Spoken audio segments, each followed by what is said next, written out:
আবার বিশ্বনবী বললেন, যত ইস্তেগফার আছে সব ইস্তেগফারের সেরা সর্বশ্রেষ্ঠ ইস্তেগফারের নাম সাইয়্যিদুল ইস্তেগফার। কেউ যদি দিনের বেলা একবার সাইয়্যিদুল ইস্তেগফার পড়ে, ওই দিন যদি লোকটার মৃত্যু হয়ে যায়, মুহূর্তের মধ্যে লোকটার জান্নাতি ঘোষণা দিয়ে দিবে কে? আল্লাহুম্মা আনতা রাব্বি লা ইলাহা ইল্লা আনতা।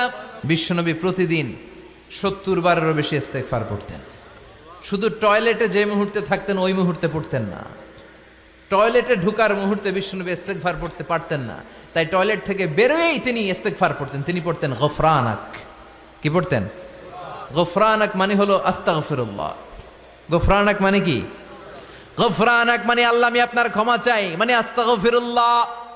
আবার বিশ্বনবী বলতেন, মান লাযামাল ইস্তিগফার জাআলাল্লাহু লাহু মিন কুল্লি দিকিন মাখরাজা। যে ব্যক্তি সব সময় ইস্তেগফারের সাথে লেগে থাকে, তাকে সব সময় বিপদ থেকে মুক্তি দিবে কে? আমাদের জীবনে বিপদ আছে না নাই? কত ধরনের বিপদ।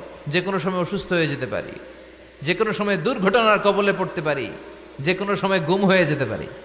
কথা কন, এদেশে গুম টুম নাই মনে হয়, ক্রস ফায়ার নাই। কে কোন সময় গুম, কে কোন সময় নাই, কোনো ঠিক নাই। আল্লাহ বিশ্বনবী বললেন, মান লাজিমাল ইস্তিগফার জাআলাল্লাহু লাহু মিন কুল্লি দিকিন মাখরাজা।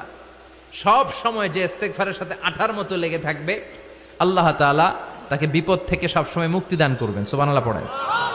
2 নম্বরে বিশ্বনবী বললেন, অমিন কুল্লি হাম্মিন ফারাজা। ওই ব্যক্তিকে রব্বুল আলামিন সব ধরনের দুশ্চিন্তা থেকে মুক্তি দিয়ে দিবেন। আমাদের জীবনে দুশ্চিন্তা আছে না নাই? টেনশন নাই কার কার? হাত তোলেন তো। যে হুজুর আমার কোনো টেনশন নাই। আপনার টেনশন নাই, মাশাআল্লাহ। আমার সাথে দেখা করবেন আলোচনার পরে। টেনশন ছাড়া মানুষ আছে? বাঁচার টেনশন, মরার টেনশন, কবরের টেনশন, ক্যারিয়ারের টেনশন, বিদ্যুৎ বিলের টেনশন, গ্যাসের বিলের টেনশন, বাড়ি ভাড়ার টেনশন আছে না নাই? বিশ্বনবী বললেন, টেনশন ছাড়া মানুষ নাই।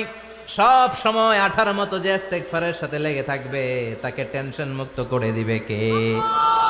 3 নাম্বার, ওয়ারযুকহু মিন হাইসু লা ইয়াহতাসিব। এমন জায়গা থেকে আল্লাহ তাআলা রিজিকের ব্যবস্থা করে দিবেন, সে কল্পনাও করতে পারবে না। আমি নিজে এটার প্রমাণ পেয়েছি। অনেক অনেক সময় আমি কল্পনাও করি নাই যে এখান থেকে আমার রিজিকের ব্যবস্থা হতে পারে। এমন পরিমাণে রিজিকের ব্যবস্থা এসেছে, 2 হাতে নিয়েও কুলাতে পারি নাই। এজন্য সব সময় চলতে ফিরতে উঠতে বসতে ইস্তেগফারের সাথে লেগে থাকার দরকার আছে না নাই?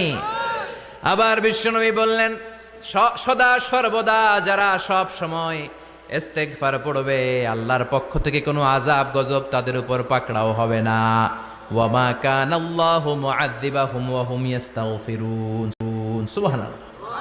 যতক্ষণ তুমি ইস্তেগফার পড়বে, আল্লাহর পক্ষ থেকে প্রোটেকশন আছে না নাই? তাহলে 4টা জিনিস পেলেন। 1 নম্বরে, বিপদ থেকে মুক্তি দিবে কে? টেনশন মুক্ত করে দিবে কে? রিজিকের ব্যবস্থা করে দিবে কে? আল্লাহর আযাব আর গজব থেকে আপনার হেফাজতে রাখবে কে? ইস্তেগফার পড়ার 5 নম্বর ফজিলত হচ্ছে, সব সময় ইস্তেগফার পড়লে আপনি মুস্তাজাবুদ দাওয়া হয়ে যাবেন। কি হয়ে যাবেন? মানে দোয়া করলেই কবুল করবে কে? মুস্তাজাবুদ দাওয়া, এই টার্মিনোলজি, এই পরিভাষাটা কি আজকে প্রথম শুনলেন? খেয়াল রাখবেন, মুস্তাজাবুদ দাওয়া মানে এমন ব্যক্তি, যেই ব্যক্তি দোয়া করতে দেরি কিন্তু দোয়া কবুল হতে দেরি হয়। হাত তুলে দোয়া করতে দেরি, মুহূর্তেই দোয়া কবুল করে নেয় কে? আপনি যদি সব সময় ইস্তেগফারের আমলটা করেন, আপনার মুস্তাজাবুদ দাওয়া বানিয়ে ফেলবে কে?